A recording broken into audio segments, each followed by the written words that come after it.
오늘 우리에게 주신 하나님의 말씀 읽겠습니다. 우리에게 주신 하나님의 말씀은 이사야 2장 4절과 5절 말씀입니다. 준비하신 성경책이나 그리고 화면의 자막을 보시고 한 목소리로 오늘 말씀 읽도록 하겠습니다. 그가 열방 사이에 시작. 그가 열방 사이에 판단하시며 많은 백성을 판결하시리니 무리가 그들의 칼을 쳐서 보습을 만들고 그들의 쳐서 낫을 만들 것이며 이 나라와 저 나라가 다시는 칼을 들고 서로 치지 아니하며 다시는 전쟁을 연습하지 아니하리라. 야곱 족속아 오라 우리가 여호와의 빛에 행하자. 아멘. 오늘은 기쁜 성탄절입니다. 우리 옆에 좌우 계신 분들과 좀 한번 인사하도록 할까요? 메리 크리스마스. 예, 매년 한 번씩 이렇게 인사를 함에도 불구하고 여전히 어색하긴 마찬가지입니다. 그래도 우리가 함께 신앙생활 하시는 우리 형제자매들과 함께 이렇게 또 예배를 드리는 것도 너무나 소중한 일이지만 우리 웃으면서 이렇게 인사 나누고 또 함께 맞이할 수 있는 그런 누군가가 있다라는 것이 얼마나 감사한 일인지도 모르겠습니다. 내년엔 더 풍성한 은혜로 우리가 풍성한 가운데 성탄절 예배를 맞이했으면 좋겠다라는 또 소망도 가져봅니다. 네, 먼저 질문 하나를 드려보겠습니다. 제가 설교 시간에 종종 질문을 드리는데 사실 답이 거의 정해져 있는 질문들을 가지고 여러분들한테 질문을 드리죠. 오늘도 마찬가지입니다. 여러분들은 누군가와 갈등하기를 원하십니까? 아니면 평화롭게 지내기를 원하십니까? 설마 나는 갈등 속에서 살고 싶다 이렇게 손드시는 분은 아무도 안 계시리라 생각을 합니다. 우리 모두는 다 평화롭게 살기를 원합니다. 사람들 모두가 평화를 원하고 그리고 갈등을 좋아하지 않습니다. 우리는 정말 많은 갈등을 경험하면서 살아갑니다. 신기하죠? 갈등을 좋아하진 않는데 평화를 좋아하는데 평화보다는 갈등 속에서 살아가는 경우들이 훨씬 많다라고 하는 것입니다. 그러다 보니 평화를 원하지 않는 사람은 없지만 평화는 우리에게 절대로 오지 않는 그저 상상 속에나 존재하고 있는 파랑새와 같은 어떤 그런 것이 아닐까라는 생각을 가지고 살아가는 경우들이 많이 있습니다. 그것은 우리의 마음이죠. 그런데 하나님의 생각은 우리의 생각과 다르다라는 것을 우리가 오늘 볼 수 있습니다. 평화로운 세상, 진정한 평화 이런 것들을 생각하고 우리가 마음속에 그려보면 사람들이 기대하는 평화와 이러한 기대하는 소망은 언제나 절망으로 끝나죠.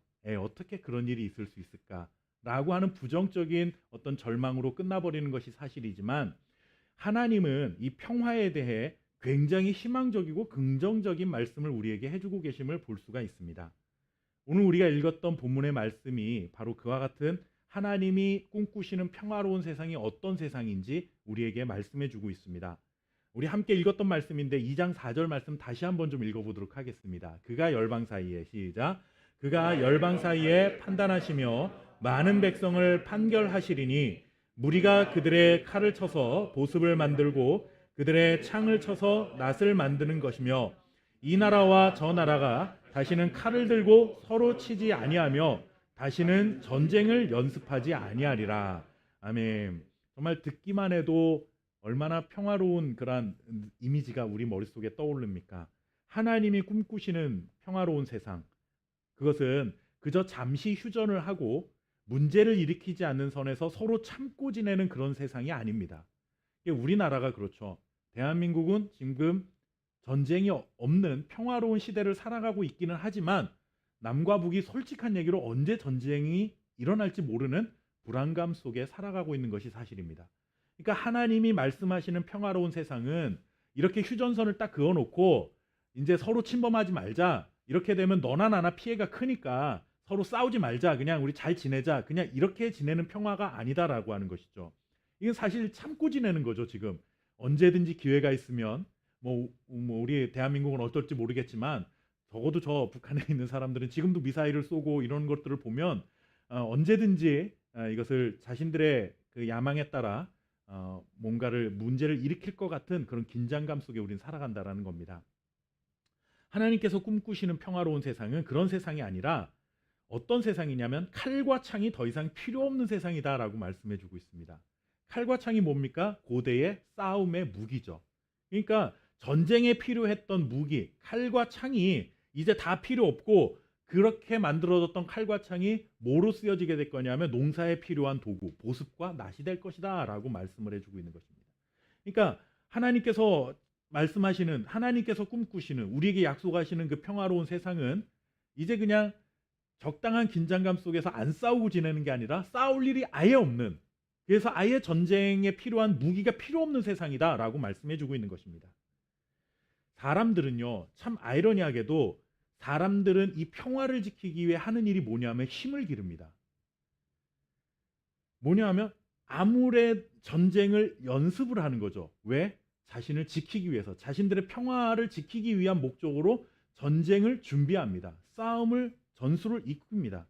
그런데 여러분들, 전쟁은 연습하면 연습할수록, 그리고 배우면 배울수록, 그리고 준비하면 준비할수록 사실 더 잔인해지고 포악해지고 더 많은 피해를 일으킬 그런 무기들을 만들어낸다는 데 있습니다.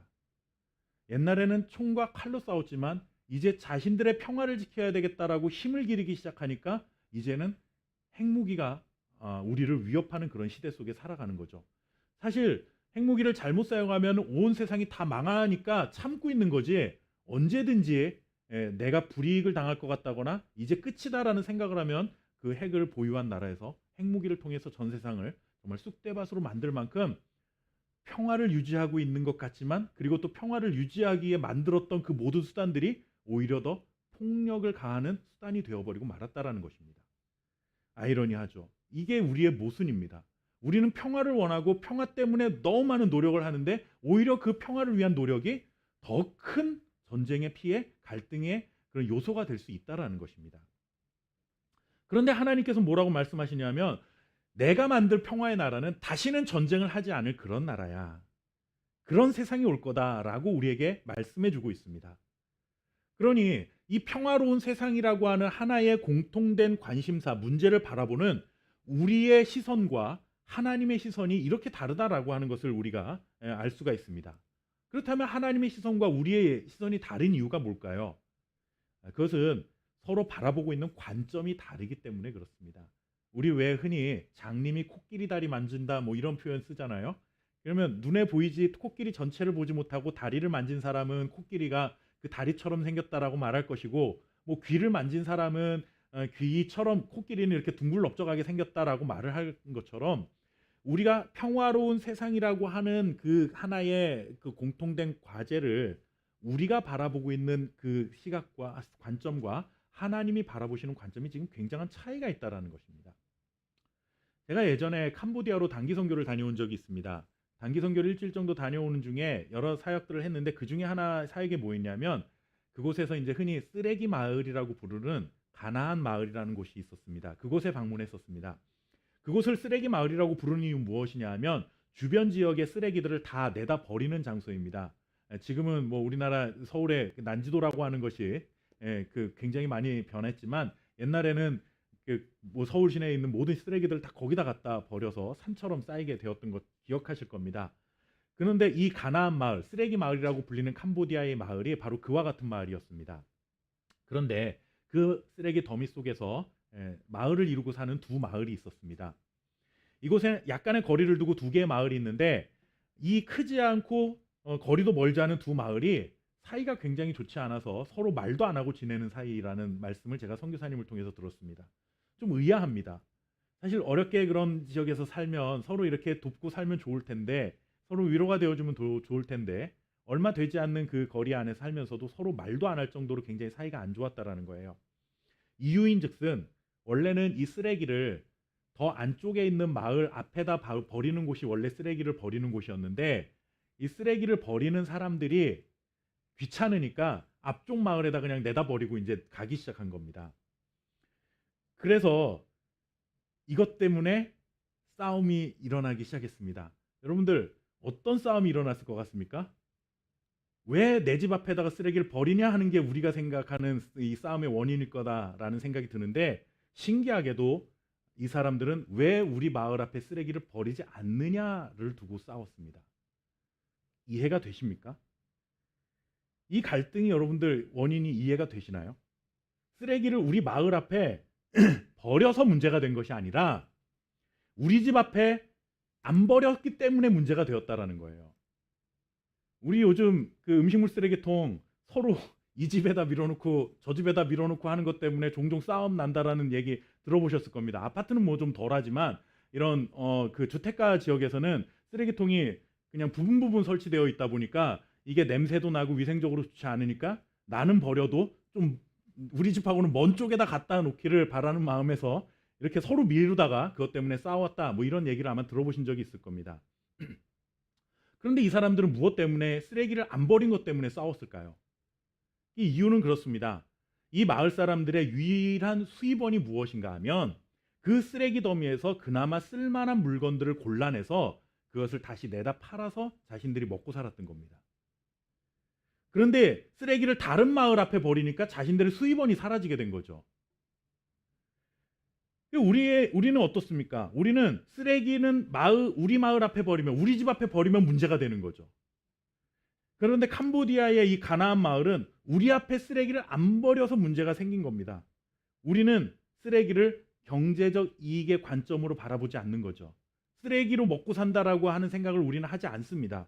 우리의 관점은 뭐냐면 이것 때문에 위생에 문제가 생길 수 있고 벌레가 생길 수도 있고 냄새가 날 수도 있으니, 그리고 또 질병이 또 우리가 건강에 좋지 않을 수 있으니 환경적인 관점, 이런 질병의 관점에서 그것을 바라보기 때문에 쓰레기는 우리로부터 멀리 있어야 된다라고 생각을 하는 거죠. 그러나 캄보디아 이 가나안 마을 사람들은 위생, 환경, 건강 이런 것은 나중 문제고 첫 번째 관점이 뭐냐면 그것을 내가 내다 팔아야 된다라는 거죠. 이 경제적 관점으로 바라보니까 그것이 내게 있어야 되는 것이 되어버리고 만 것입니다. 이렇듯 여러분들 같은 문제를 어떤 관점으로 바라보느냐, 무엇을 더 중요하게 바라보느냐에 따라서 이렇게 다른 모습으로 그 결과를 맞이할 수가 있는 겁니다. 다시 말씀으로 돌아오면 이렇습니다. 평화에 대한 우리의 기대와 우리 사람들의 기대와 하나님의 기대가 다른 이유가 무엇인가 하면 평화를 바라보고 있는 하나님과 우리의 관점이 다르기 때문에 그렇습니다. 말씀을 한 군데 찾아 읽어보도록 하겠습니다. 우리 이사야 65장 25절 말씀입니다. 함께 읽어보도록 하겠습니다. 이리와 어린 양이, 시작. 이리와 어린 양이 함께 먹을 것이며 사자가 소처럼 짚을 먹을 것이며 뱀은 흙을 양식으로 삼을 것이니 나의 성산에서는 해함도 없겠고 상함도 없으리라. 여호와께서 말씀하시니라. 아멘. 옛날에 우리 주일학교부터 교회를 다니시는 어르신들은 아마 이거 가지고 옛날에 노래 불렀던, 찬양했던 그 가사 기억나실 것입니다. 사막에 샘이 넘쳐 흐르리라. 사막에 향기 내어. 저도 오래돼서 가사가 생각이 나지 않네요. 거기 보면 어린 양이 사자들과 함께 뛰놀고 독사굴에 손을 넣어도 해함이 없는 그런 가사가 나오죠. 그게 뭐 그냥 아무 데서나 막 나온 게 아니라 이사야 말씀을 통해서 나온 가사입니다. 하나님께서 주신 약속의 말씀인 거죠. 여러분들, 하나님께서 꿈꾸시는 평화로운 세상이 어떤 세상입니까? 이리와 어린 양이 함께 뛰어노는 세상입니다. 사자가 소처럼 짚을 먹는, 풀을 뜯어먹는 그런 세상이다라는 거예요. 여러분, 제가 한번 질문을 또 드려볼게요. 이리와 어린 양이 공존해서 함께 살아가기 위해서는 이리가 순한 양이 되어야 할까요? 아니면 이 순한 양이 이리처럼 사나워져야 될까요? 질문이 어려운가요? 예. 다시 한번요. 진정한 평화가 있기 위해서는 한 우리 안에 동물원에서 사자와 양을 같은 곳에 넣어서 같이 살도록 하기 위해서는 사자가 약해지는 게 맞습니까? 아니면 양이 강해지는 게 맞습니까? 사자가 양처럼 되어야 합니다. 이게 진정한 평화입니다. 이리가 양처럼 돼야 돼요. 양이 이리처럼 모두가 강자가 되려고 하면 진정한 평화는 오지 않습니다. 그런데 여러분들, 정말 우리가 이걸 잘 알면서도, 이 질문에 대한 답을 알면서도 이 세상은 어떻게 살아갑니까? 이리가 양처럼 되라고 말하는 세상이 아니라 양처럼 살아가고 있는 사람들에게 이리처럼 되라고 말하는 거예요. 모두가 강해져야 된다라고 말을 하는 거죠. 너의 평화를 위해서는 마치 양이 이리처럼 되기를 꿈꿔야 한다라고 말을 하는 겁니다. 너 실력을 키워야 돼. 너 명예가 있어야 돼. 권력이 있어야 돼. 돈이 있어야 돼. 힘을 길러서 다른 이리들이 너를 절대로 넘보지 못하도록, 치지 못하도록 너 그렇게 강해져야 돼 라고 말하는 겁니다. 그러나 여러분들, 하나님께서 꿈꾸시는 하나님의 나라, 평화로운 세상은 그런 평화로운 세상이 아닙니다. 이리가 양처럼 순해져야 된다라고 말씀하는 거예요. 너희가 사자처럼 아무 육식이나 뜯어먹는 그런 존재가 되어라라고 말씀하시는 것이 아니라 사자가 양처럼 되어야 된다라는 거죠. 풀을 뜯어먹는 존재가 되어야 된다라는 겁니다. 날카로운 이빨과 발톱 다 뽑아버리고 이제 완전히 사라지고 더 이상 이리가 양을 공격하고 싶어도 공격할 수가 없는 그런 상태가 되어야 된다라는 거죠. 이것이 하나님이 바라시는 평화로운 세상입니다. 솔직히 여러분들, 이런 세상이 올까요? 하나님의 말씀이긴 하지만 솔직히 목사인 저도 정말 이 사람들이 사는 세상이 이런 세상이 올까? 어떤 정치인을 대통령으로 뽑는다 한들 여러분들, 이런 세상이 오겠습니까? 원래 야당이었던 쪽을 뽑아주며 여당이 되면은 나아지든가요? 반대로 여당이었던 사람들 이제는 더 안 되겠어, 야당 만들어 버리니까 그게 되던가요? 우리는 야당 여당 할 거 없이 이 세상에 어떤 정치인도 이런 평화로운 세상 만들질 못합니다. 자기가 강해져야 된다라고 생각하는 사람들은 많지만 내가 약해지고 우리가 힘이 다 빠져서 같이 공존할 수 있는 세상을 만들어야 되겠다고 말하는 사람은 지금까지 단 한 번도 본 적이 없습니다. 그리고 우리는 그런 세상을 꿈꾸지도 않습니다. 좀 전에 제가 질문을 드렸던 거에는 양처럼 되어야 됩니다라고 말을 하면서도 우리 스스로도 이리처럼 강해져야 된다라고 말하잖아요. 하나님도 우리 인간들이 이런 세상 만들 수 없다라는 것을 잘 아실 겁니다. 그럼에도 불구하고 하나님이 우리에게 이런 세상을 청사진처럼 보여주시는 이유가 뭘까요?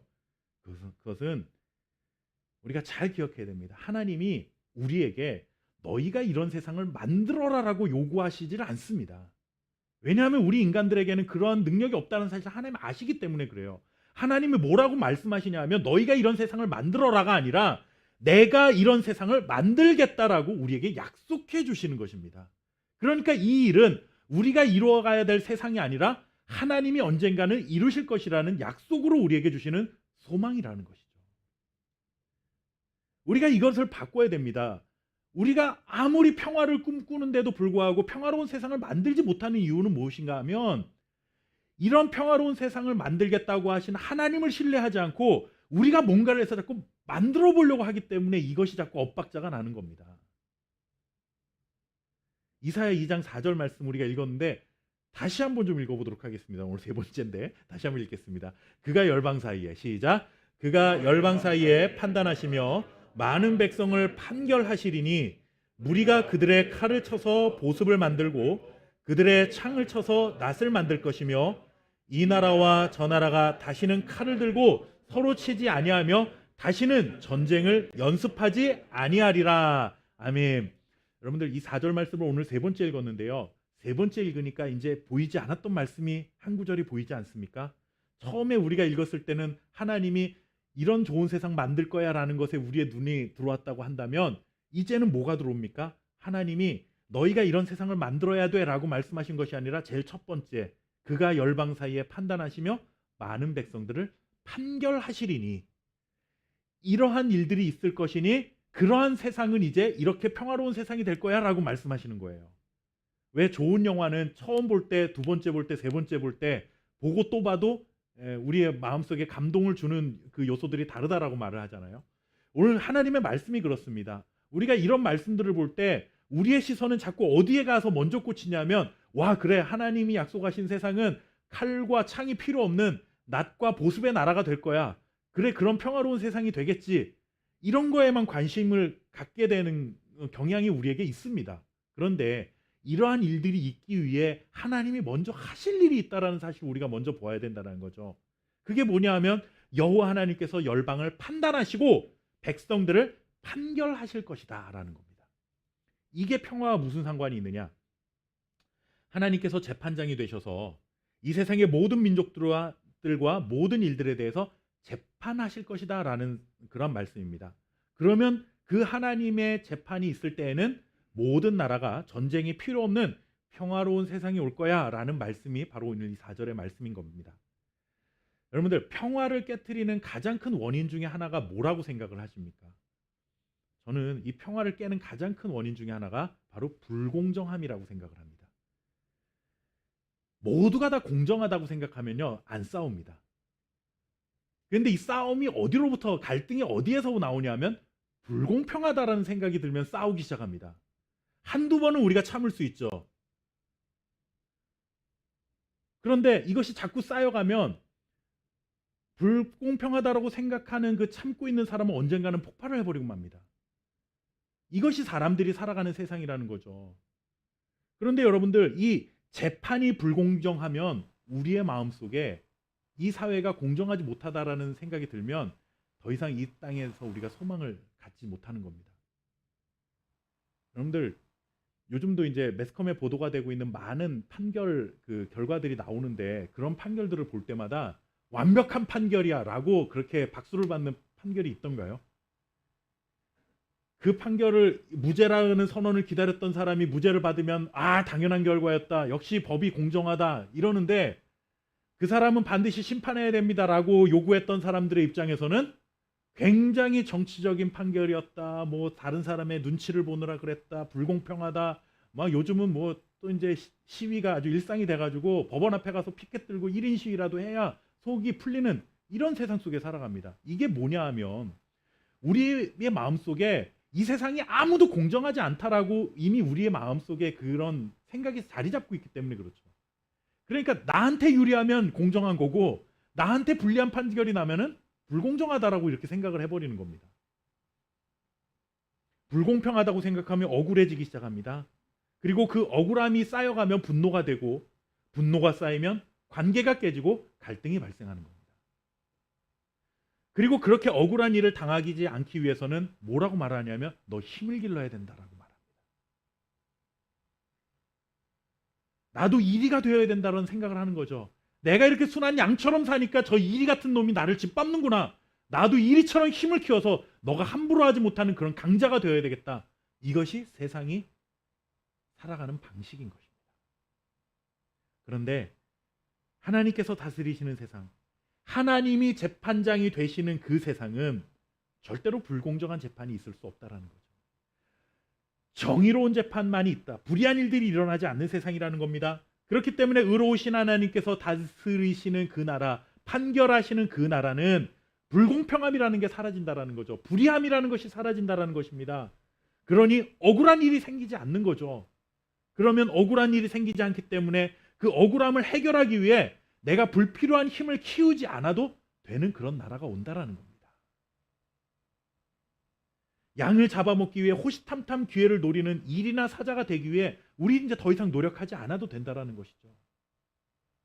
누군가를 넘어뜨리고 누군가를 뛰어넘어야만 내 평화를 지킬 수 있다는 그런 세상이 아닙니다. 우리 모두가 하나님의 의로우신 그 다스림과 판결 속에서 누구도 두려워할 필요도 없고, 누구도 불공평하다고 분노할 필요도 없고, 억울해할 필요도 없고, 어느 것 하나 부족함 없는 완벽한 평화로운 삶, 그것을 누리게 될 것이다라고 우리에게 하나님이 약속해 주고 계신 것입니다. 이것이 바로 하나님이 꿈꾸시는 평화의 세상이고 하나님이 통치하시는 하나님의 나라의 모습이라는 것입니다. 이 약속은 저의 약속이 아닙니다. 제가 여러분들한테 드리는 약속이라면 이거 100% 이거 깨질 약속이 분명하죠. 그러나 이 약속은 다름 아닌 지난주에 우리 마리아의 찬양 속에 마지막 결론에서 보았던 것처럼 신실하신 하나님의 약속이기 때문에 우리가 기댈 수 있는 겁니다. 여러분, 다리가 불편해서 지팡이를 짚고 이제 다녀야 되는데 그 지팡이가 내가 힘을 줘서 눌러서 부러질 것 같다라는 생각이 들면 그 지팡이에다가 힘을 실을까요? 그렇지 못하죠. 이거 언제 부러질지 몰라 하면서 오히려 더 지팡이가 나에게 불안 요소가 될 수 있습니다. 그러나 이 지팡이는 절대로 부러지지 않아라는 확신이 생기면 그때부터 내 체중을 거기다 완전히 다 실을 수가 있습니다. 하나님을 신뢰하는 것이 바로 이와 같은 것입니다. 하나님이 신실하시기 때문에 절대로 부러지지 않는 지팡이와 같이 나를 지탱해 줄 것이라는 믿음을 가지고 그에게 나의 모든 삶을, 나의 체중을 전적으로 실는 것입니다. 그런데 여러분, 문제가 있죠. 과연 이런 나라가 언제 이루어질 거냐 하는 것입니다. 정말 내 생에 눈 뜨고 있는 생에 과연 복이나 할 수 있을까라는 생각이 우리 안에 듭니다. 도대체 언제쯤 이런 나라에서 우리가 살 수 있을까요? 함께 이사야 2장 2절 말씀 우리 보도록 하겠습니다. 이사야 2장 2절 말씀입니다. 말이래 시작. 말이래 여호와의 전에 산이 모든 산 꼭대기에 굳게 설 것이요 모든 작은 산 위에 뛰어나리니 만방이 그리로 모여들 것이라. 아멘. 하나님께서 말이래 이 모든 일이 완성될 것이다. 마지막 날에 완성될 것이다 라고 말씀했어요. 그런데 이것은 우리가 생각하는 마지막 날하고 조금 관점이 다릅니다. 이건 구약에 지금 주어진 말씀이잖아요. 그러니까 구약 백성 이스라엘 백성들이 하나님으로부터 마지막 날에 말이래라는 말씀을 들었을 때는 그 날이 언제냐 하면 하나님이 보내시는 메시아가 이 땅에 오셔서 이제 이 하나님의 모든 약속의 말씀이 성취될 그날을 마지막 날이라고 생각했던 겁니다. 그래서 이 말일 마지막 날에는 누가 오시냐? 바로 메시아가 오신다는 거죠. 하나님이 우리를 구원할 구원자를 보내주시는 날이 그 날이 마지막 날, 말일이라는 것입니다.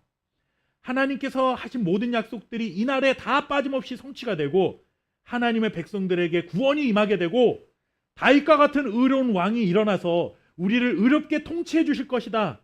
그로 인해 의와 평강의 시대가 열릴 것이다. 이런 기대를 가지고 그들은 살았다라는 것입니다. 그래서 하나님이 보내실 메시아를 그들은 뭐라고 불렀냐면 의의 왕, 평강의 왕 이렇게 그렇게 기대하며 그렇게 기다리며 살았습니다.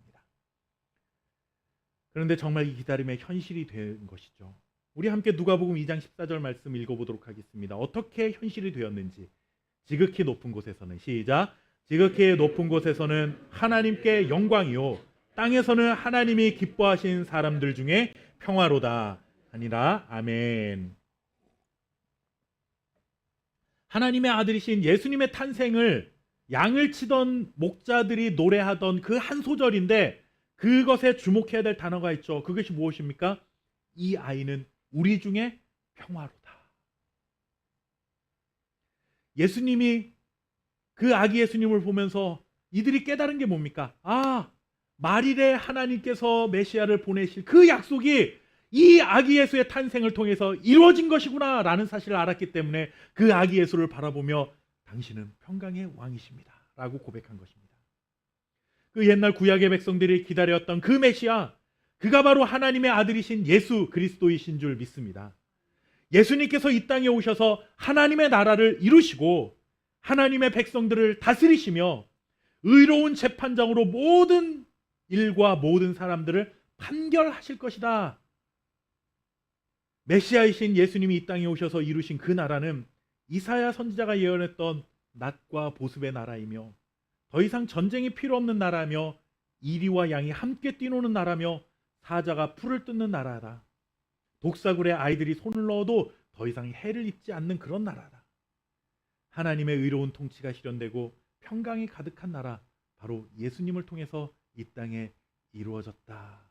목자들이 노래하고 있는 것입니다.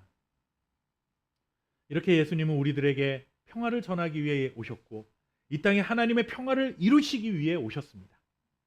하나님께서 하신 약속을 성취하시기 위해 인간의 몸을 입고 이 땅에 내려오셨습니다. 하나님이 꿈꾸시던 세상의 평화를 이루시기 위해 대단한 힘과 능력을 가지고 예수님께서는 힘으로 세상을 제압하지 않으셨습니다.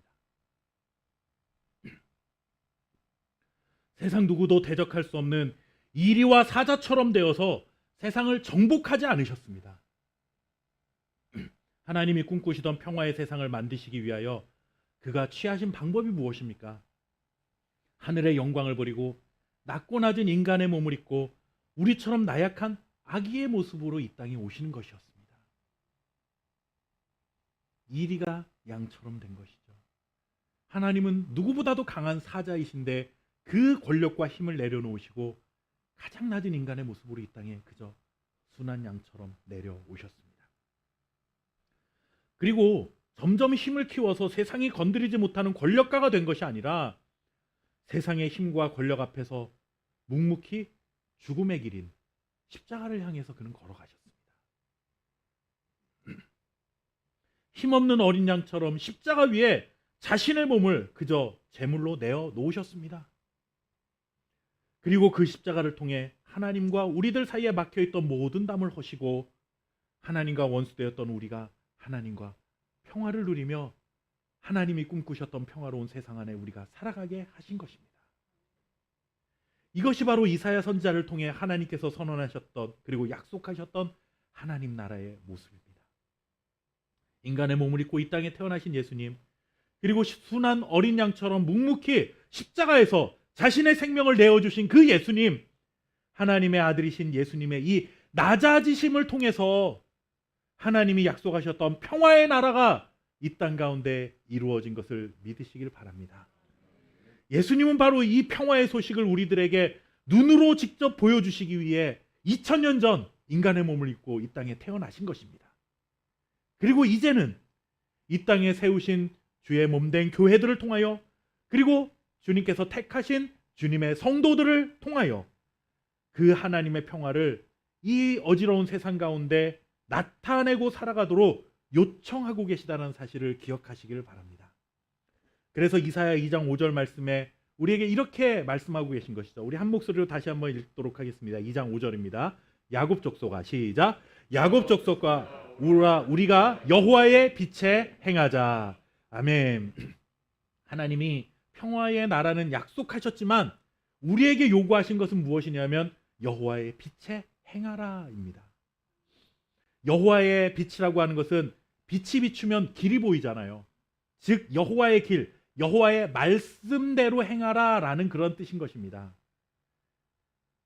예수 그리스도를 통해 이루신 의와 평강의 나라를 살아가는 이 하나님의 백성들아, 너희가 하나님 여호와의 말씀을 행하며 살아가라.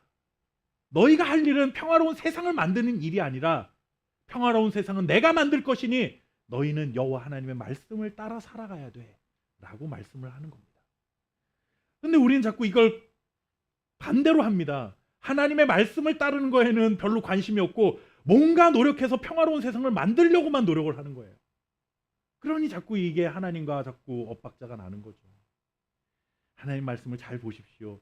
하나님의 약속을 이 무엇이고 우리가 해야 할 일이 무엇인지를 구분해야 되고 우리는 우리가 해야 할 일에 집중해서 살아가야 하는 것입니다. 하나님께서 평화의 세상을 만들기 원하셨던 것처럼 우리도 이 세상의 평화를 선언하고 화평을 이루는 삶을 살아가야 한다는 것입니다. 그러기 위해서 우리가 해야 할 일은 여호와 하나님의 말씀대로 행하는 삶인 것입니다.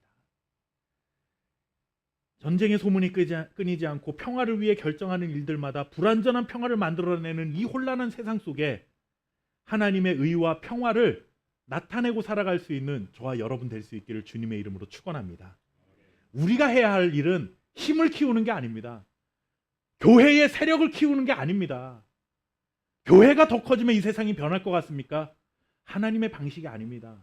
그것은 세상의 논리를 가지고 교회를 잘못 판단한 인간들의 욕심입니다. 교회의 힘이 커진다고 세상의 평화로운 세상이 되지 않습니다. 오히려 낮아지신 예수 그리스도의 모습에서 우리는 답을 찾아야 됩니다. 교회가 더 낮아져야 하고 교회가 더 힘을 빼야 하고 성도들이 강해지는 것이 아니라 순한 양처럼 약해져야만 이 세상이 평화로운 세상이 될 수가 있는 겁니다. 오늘날 교회가 약해서 힘이 약해서 여러분들 이런 세상이 되었다라고 생각하십니까? 저는 반대로 생각합니다. 교회가 과거 어느 역사보다 힘이 너무 커져서 세상이 이렇게 혼란스러운 것이라 생각합니다. 우리나라에도 과거에 우리나라에서 제일 큰 교회 중에 하나인 그 교회의 장로님이셨던 분이 대통령이셨던 적도 있습니다. 교회가 가장 큰 힘을 가질 수 있었던 그런 절호의 기회였잖아요. 그런데 여러분들 평화의 시대가 왔습니까? 또 찢어지고 또 갈등하고 또 싸우고 또 전쟁합니다. 여러분들 교회와 성도들이 강해진다고 평화가 오지 않습니다. 우리가 해야 될 것은 하나님의 말씀을 따라 하늘의 모든 영광을 버리고 이 땅에 인간의 몸을 입고 낮아진 모습으로 오신 예수 그리스도의 그 낮아짐, 그리고 하나님의 말씀을 따라 십자가를 향해 묵묵히 걸어가셨던 그 예수님의 낮아지심, 그 모습을 본받아 우리도 하나님의 말씀대로 겸손하고 낮아진 모습으로 살아갈 때에 비로소 그런 교회와 성도들을 통해 이 땅 가운데 하나님의 평화로운 나라가 이루어질 수 있다는 사실을 기억하시기를 바라겠습니다. 저는 우리 함께교회가 세상에서 이런 어려운 시기에도 개척해서 정말로 이렇게 큰 교회가 될 수 있구나, 그런 거 여러분들 보여주는 교회 되고 싶은 생각이 없습니다. 누군가에게 희망이 될 수 있다라면 누군가 개척하신 목사님들, 제 후배 목회자들에게 그런 도전이 되고 희망을 줄 수 있는 기회가 된다면 감사한 일이지만 저희가 꿈꾸는 교회는 그런 교회가 아닙니다. 정말 이웃들이 볼 때, 야, 저 교회는 아무런 힘도 없고 아무 이렇게 낮아졌는데 그래도 저 교회는 뭔가가 있는 것 같아. 이 세상에선 누릴 수 없는 평화가 저곳에 가면 누릴 수 있을 것 같아. 그런 교회가 됐으면 좋겠어요. 그러기 위해서는 우리가 하나님의 말씀에 따라 살아가는 겁니다. 그것이 우리가 해야 할 일입니다. 이 성탄에 우리가 전해야 될 성탄의 소식은 우리가 이 세상을 살아가며 하나님의 말씀대로 살아가고 낮아지고 섬기는 그런 사랑을 통해 그리스도의 영광을 나타내는 일이라 믿습니다. 저와 여러분 이번 한 주간 그리고 평생을 살아가는 믿음의 삶이 정말 그러한 삶이 될 수 있기를 주님의 이름으로 축원합니다. 기도하겠습니다. 우리에게 성탄의 기쁜 소식을 전하기 위하여 인간의 몸을 입고 가장 낮아진 모습으로 이 땅에 오신 주님, 그 주님의 낮아지심과 헌신과 하나님의 말씀에 대한 순종이 있었기에 오늘 우리가 이렇게 하나님의 자녀가 되어 하나님을 예배하며 성탄의 기쁨과 감격 속에 살아갈 수 있게 되는 줄 믿습니다. 하나님, 감사하고 감격하며 살아가는 건 너무나 감사한 일이고 고마운 일이지만 이제는 우리가 바라봐야 될 것이 무엇인지를 알게 하옵소서. 감사하고 감격하고 우리끼리 기뻐하는 자리가 아니라 이 세상에 평화를 원하면서도 갈등 속에 살아가고 있는 많은 사람들에게 진정한 평화의 소식을 전할 수 있는 예수님의 제자, 하나님의 자녀로 살아갈 수 있는 하나님 우리 함께 교회 성도들이 될 수 있도록 축복하여 주옵소서. 이 땅에 세우신 많은 교회들이 힘을 키우기 위해서 노력하지 않고 힘을 빼는 일에 오히려 힘을 더 노력하고 수고하는 교회들과 성도들이 되게 하셔서 정말 그렇게 낮아지고 섬기는 사랑을 통해 이 세상을 하나님의 나라로 변화시켜가는 일에 귀하게 쓰임받는 교회와 성도들이 될 수 있도록 주님 역사해 주옵소서. 평화로운 세상을 만들어라 말씀하시는 것이 아니라 평화로운 세상은 내가 만들 것이니 너희는 그 세상 안에서 내 말씀을 따라 행하라 말씀하신 하나님의 말씀을 잘 기억하게 하시고 우리가 하나님의 영역을 침범하지 않고 우리가 해야 할 일에 정말 수고하고 달려가는 믿음의 삶을 살아갈 수 있도록 주님 역사해 주옵소서. 오늘도 성탄의 기쁜 소식을 우리에게 주신 것을 감사하며 또 이 소식이 많은 이웃들에게 전파되기를 소망하는 마음으로 구별하여 예물을 드립니다. 예물이 쓰이는 곳마다 하나님의 영광이 나타나게 하시고 또 드리는 모든 손길 위에 하나님의 복을 넘치게 하사 어지러운 세상 속에서도 하늘의 평강을 누리고 살아갈 수 있는 주의 자녀들이 될 수 있도록 인도해 주옵소서. 특별히 성탄 감사 헌금은 우리의 유익과 우리의 만족을 위해 사용하지 않고 지금 우리보다 더 힘들고 열악한 환경 속에서 복음을 전하기 위해 예수 그리스도를 전하기 위해 헌신하고 계신 선교사님들을 위해 조금이나마 우리가 돕고 섬기려 합니다. 이 예물이 바쳐지는 곳에 정말로 복음의 역사가 폭발적으로 일어날 수 있는 축복의 통로, 마중물이 될 수 있도록 주님 역사해 주옵소서. 감사드리며 살아계신 예수 그리스도의 이름으로 간절히 기도하옵나이다. 아멘.